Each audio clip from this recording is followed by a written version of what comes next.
श्रीमन्नारायण नारायण नारायण, भजमन Narayan Narayan Narayan, Sriman Narayana Narayan Narayan. Hello दोस्तों, हमारे channel रंग बिरंगी दुनिया में मैं आप लोग का बहुत बहुत स्वागत करती हूँ। तो आज है देवशयनी एकादशी। सभी को देवशयनी एकादशी और देवउठान एकादशी तो जरूर याद रहती है, क्योंकि देवशयनी का मतलब देवता यानी कि हमारे विष्णु भगवान जी 4 महीने की निद्रा में रहते हैं। तो आज मैं उसी के बारे में आप लोगों से थोड़ा उनका महत्व, कहानी सभी कुछ बताऊंगी। तो बने रहिएगा हमारे साथ हमारी वीडियो में। ये एकादशी बहुत महत्वपूर्ण एकादशी मानी जाती है।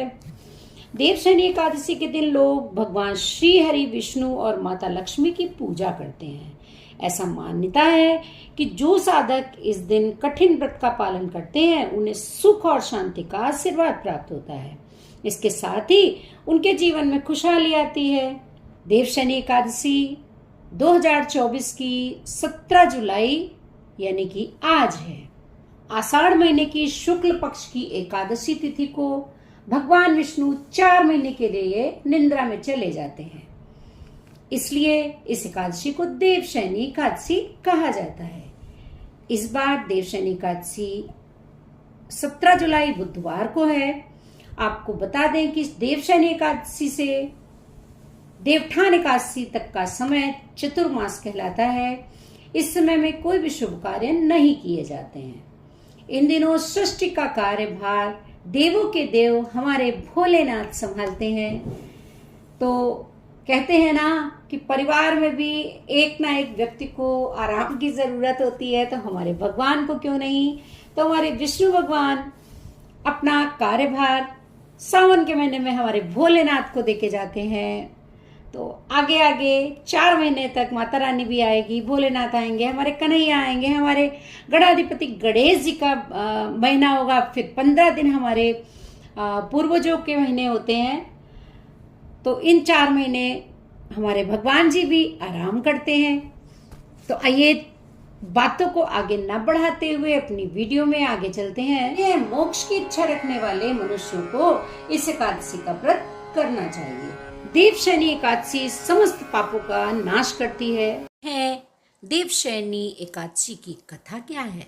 राज युधिष्ठिर ने केशव जी से कहा, हे केशव, आषाढ़ मास की एकादशी का क्या नाम है? इस व्रत के करने की विधि क्या है और किस देवता का इसमें पूजन किया जाता है? श्री कृष्ण जी कहने लगे, हे युधिष्ठिर, जिस कथा को ब्रह्मा जी ने नारद जी से कहा था वही मैं तुमसे कहता हूँ। एक समय नारद जी ने ब्रह्मा जी से यही प्रश्न किया था। तब ब्रह्मा जी ने उत्तर दिया कि हे नारद, तुमने कलियुगी जीवों के उद्धार के लिए बहुत उत्तम प्रश्न किया है, क्योंकि देवशयनी एकादशी का व्रत सर्वोत्तम तो उत्तम है। इस व्रत से समस्त पाप नष्ट हो जाते हैं और जो इस व्रत को नहीं करते वे नरकगामी होते हैं। इस व्रत के करने से भगवान विष्णु प्रसन्न होते हैं।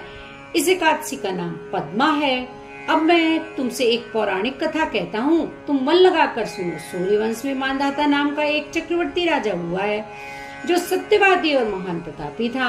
वह अपनी प्रजा का पुत्र की भांति पालन किया करता था।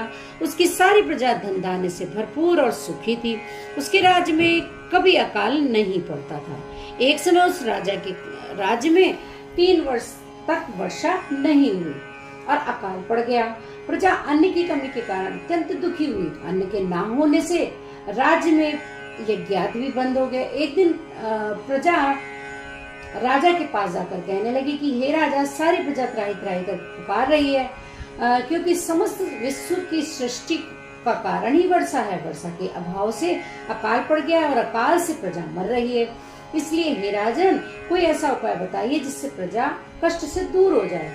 राजा मांधाता कहने लगे कि आप लोग ठीक कह रहे हैं, वर्षा से ही अन्न उत्पन्न होता है और आप लोग वर्षा ना होने से अत्यंत दुखी हो रहे हैं। आप लोगों के दुखों को मैं समझता हूँ। ऐसा मानकर कुछ सेना को साथ लेकर वन की ओर चल दिए। वह अनेक ऋषियों के आश्रम में गए। अंत में ब्रह्मा जी के पुत्र अंगिरा ऋषि के आश्रम में वे पहुंचे। उन्होंने कहा कि राजा ने घोड़े से उतरकर अंगिरा ऋषि को प्रणाम किया। मुनि ने राजा को आशीर्वाद देकर कुशल क्षेम के पश्चात उनसे आश्रम में आने का कारण पूछा। राजा ने हाथ जोड़कर विनीत भाव से कहा कि हे भगवान, सब प्रकार से धर्म पालन करने पर भी मेरे राज्य में अकाल पड़ गया है। इससे प्रजा बहुत दुखी है। आप पापों के प्रभाव से ही प्रजा को कष्ट होता है, ऐसा शास्त्रों में कहा गया है। जब मैं धर्मानुसार कार्य राज्य करता हूँ तो मेरे राज्य में अकाल कैसे पड़ गया? इसके कारण का पता मुझे बताइए। और अभी तक आज तक मुझे इस बात का पता भी नहीं चल सका है। अब मैं आपके पास इसी संदेह को निवृत्त करने के लिए आया हूँ। कृपा करके मेरे संदेह को जल्दी अतिशीघ्र दूर करिए। साथ ही प्रजा के कष्ट को दूर करने का भी उपाय बताइए। इतनी बात सुनकर ऋषि कहने लगे कि हे राजन, ये सतयुग सब युगों में उत्तम है। इसमें धर्म को चारों चरण सम्मिलित है, अर्थात इस युग में धर्म की सबसे अधिक उन्नति है। लोग ब्रह्मा की उपासना करते हैं और केवल ब्राह्मणों को ही वेद पढ़ने का अधिकार है। ब्राह्मण ही तपस्या करने का अधिकार रख सकते हैं, परंतु आपके राज्य में एक शूद्र तपस्या कर रहा है। इसी दोष के कारण आपके राज्य में वर्षा नहीं हो रही है। इसलिए यदि आप प्रजा का भला चाहते हो तो शूद्र का वध कर दो। इस प्रकार राजा कहने लगा कि महाराज, मैं निरपराध तपस्या करने वाले शूद्र को नहीं मार सकता हूँ। ये पाप मैं अपने सर नहीं ले सकता हूँ। कोई और उपाय बताइए। तब ऋषि कहने लगे, जानना चाहते हो तो सुनो। आषाढ़ मास के शुक्ल पक्ष की पद्मा एकादशी के दिन तुम व्रत करो। व्रत के प्रभाव से तुम्हारे राज्य फिर से सुखी हो जाएगा, क्योंकि इस एकादशी का व्रत सब सिद्धियों को देने वाला है और समस्त उपद्रवों को नाश करने वाला है। इस एकादशी का व्रत तुम प्रजा, सेवक तथा मंत्रियों सहित करो। मुनि के इस वचन को सुनकर राजा अपने नगर को वापस आया और उसने विधिपूर्वक पद्मा एकादशी का व्रत किया। उस व्रत के प्रभाव से वर्षा हुई और प्रजा को सुख पहुंचा। अतः इस मास की एकादशी का व्रत सब मनुष्यों को करना चाहिए। यह व्रत इस लोक में भोग और परलोक में मुक्ति देने वाला है। इस कथा को पढ़ने और सुनने से मनुष्य के समस्त पाप नष्ट हो जाते हैं।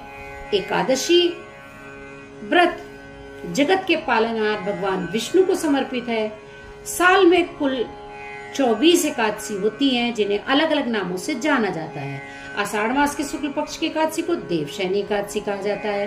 धार्मिक मान्यता है कि इस दिन विधि पूर्वक श्री हरि और माता लक्ष्मी की पूजा करने से साधक को शुभ फल की प्राप्ति होती है। ऐसी ही महत्वपूर्ण जानकारी को जानने के लिए अगर आपने अभी तक हमारे चैनल को सब्सक्राइब नहीं किया है तो जल्दी से हमारे चैनल को विद बेल आइकन सब्सक्राइब जरूर कर लीजिए, जिससे ऐसी ही महत्वपूर्ण जानकारी, व्रत कथा और ब्लॉग्स आप तक सबसे पहले पहुंच जाए। और मुझे आप लोगों के प्यार और सपोर्ट की बहुत ज्यादा जरूरत है। Thanks for watching. जय श्री कृष्णा। राधे राधे।